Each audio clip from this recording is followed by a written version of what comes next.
किसान साथियों, क्या आप 2025 में बकरी पालन शुरू करना चाहते हैं और लोन लेना चाहते हैं, लेकिन सोच रहे हैं कि आवेदन कैसे करें, कौन सी योजना आपके लिए बेहतर होगी, लोन पास कैसे होगा? तो ये वीडियो आपके लिए है। आज हम जानेंगे वो 5 स्ट्रेटेजी जिनसे आप आसानी से बकरी पालन के लिए लोन प्राप्त कर सकते हैं। तो वीडियो को अंत तक जरूर देखें ताकि कोई भी जरूरी जानकारी आपकी छूट न जाए। दोस्तों, क्या आप जानते हैं कि सरकार 2025 में बकरी पालन पर 35% की सब्सिडी दे रही है, लेकिन अगर आपकी रणनीति सही नहीं होगी तो आपका लोन रिजेक्ट हो सकता है। तो चलिए जानते हैं बकरी पालन लोन की सबसे कारगर रणनीतियां कौन कौन सी है। तो सबसे पहली रणनीति है सही चुनाव करना, यानी भारत सरकार और राज्य सरकार द्वारा कई स्कीमें चलाई जा रही है, जैसे नाबार्ड है, पीएमईजीपी है, एनएलएम है। हर योजना की पात्रता अलग अलग है, इसलिए पहले तय करना है कि आपकी योग्यता कौन कौन सी है, आपकी योग्यता के अनुसार कौन सी योजना सही रहती है। तो दूसरी बात आती है इसकी प्रोजेक्ट रिपोर्ट की, यानी जो लोन आपको मिलने वाला है वो आपकी प्रोजेक्ट रिपोर्ट पर निर्भर करता है। ये दूसरा तरीका एक ही है, एक अच्छी आपको पहले रिपोर्ट बनानी होती है। रिपोर्ट में ये होता है कि बकरी पालन के लिए आपके पास कौन सी नस्ल की बकरियां हैं, आपके पास कितनी बकरियों से आप बकरी पालन चला रहे हैं। तीसरा पॉइंट ये है कि चारा और दवाइयों का खर्चा कितना होने वाला है, बिक्री होने वाली आय कितनी होगी, लोन चुकाने की योजना क्या है। अगर संभव हो तो किसी एक्सपर्ट या फिर वेटनरी डॉक्टर से सलाह लेकर ही रिपोर्ट बनाइए। अगर आपकी रिपोर्ट में ये सारे पॉइंट अगर अवेलेबल होंगे और सही तरह से होंगे तो आपको लोन लेने से कोई मना नहीं करेगा। तीसरा पॉइंट ये है कि केवाईसी और डॉक्यूमेंट तैयार रखना जरूरी है, यानी दोस्तों लोन लेते हैं तो उस समय आपके पास केवाईसी और डॉक्यूमेंट होंगे तो ही आप इस लोन के लिए अप्लाई कर सकते हैं। तो डॉक्यूमेंट में सबसे पहला आपका डॉक्यूमेंट रहता है Aadhaar card, number 2 PAN card, number 3 bank passbook,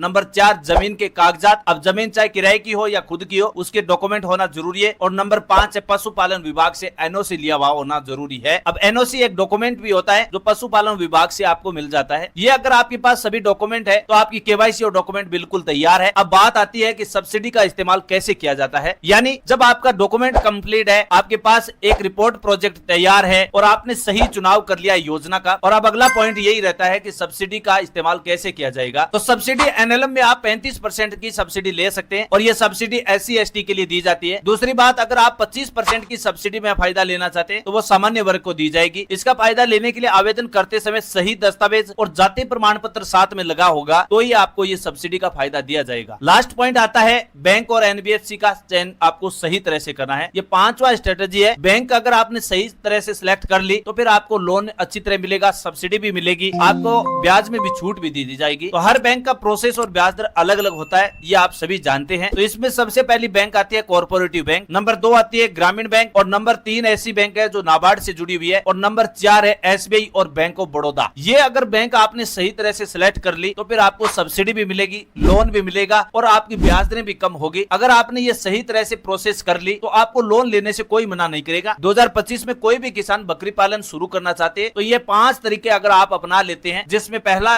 तरीका ये आता है कि आपको सही तरह से योजना को सिलेक्ट करना है। नंबर 2 पॉइंट ये है कि आपके पास एक प्रोजेक्ट रिपोर्ट अच्छी तरह से होनी चाहिए। नंबर 3 है आपके पास डॉक्यूमेंट और केवाईसी अच्छी तरह से तैयार होना चाहिए। और नंबर 4 है सही तरह से सब्सिडी का इस्तेमाल करना है। नंबर 5 बैंक और NBFC को सही तरह से सिलेक्ट करना है। अगर आपने ये 5 स्टेप सही तरह से अपना लिए तो बकरी पालन लोन लेने से कोई मना नहीं करेगा। तो दोस्तों, अगर आप चाहते हैं कि आपका बकरी पालन बिजनेस 2025 में उड़ान भरे तो आप इन 5 स्ट्रेटेजी को अपनाना ना भूलें। लोन लेना आसान हो जाएगा और आप सब्सिडी का फायदा भी उठा सकेंगे। अगर आपको ये जानकारी बिल्कुल पसंद आई है तो वीडियो को लाइक करें, चैनल को सब्सक्राइब करें और कमेंट में बताएं आप कौन सी योजना से लोन लेने के लिए अप्लाई कर रहे हैं। ये बात अगर आप वीडियो के डिस्क्रिप्शन में या फिर वीडियो के कमेंट बॉक्स में बताएंगे तो मैं आपको एक नए वीडियो में बताऊंगा अधिकतम लोन आपको बकरी पालन के लिए कितना मिल सकता है। इसके बारे में नए वीडियो में बताऊंगा, लेकिन कमेंट सेक्शन में आप कमेंट करके जरूर बताना। नई जानकारी नई उम्मीद के साथ आपके बीच फिर हाजिर होंगे। तब तक के लिए जय हिंद, जय भारत।